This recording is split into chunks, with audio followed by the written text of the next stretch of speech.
I am Pierre Cambou, Principal Analyst Imaging at Yole Développement, and I will present this discussion for the next 25 minutes.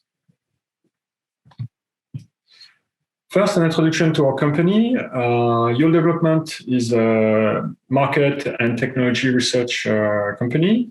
We publish 115 reports every year. More recently, we have introduced 7 quarterly monitors. One of them is CMOS image sensors, and which part of the information is here in this presentation.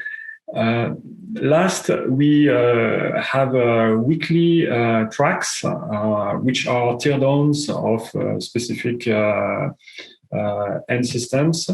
And which are updated every week. Next, let's start our presentation.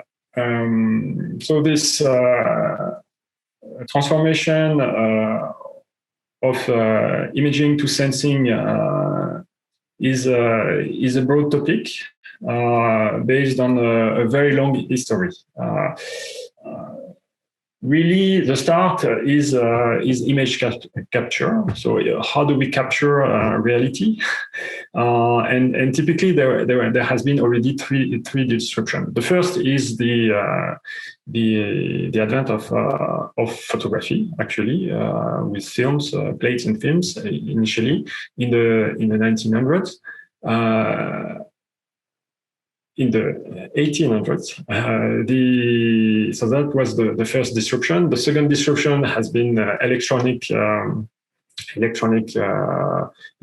imaging, so analog and digital, so with CCD, and the transition to CMOS, which is the last disruption, the third one, toward mobile. Each time the technology changes, the way we use image capture is for a different purpose. So initially, photography once a year, then once a week, and now every hour, thanks to mobile devices.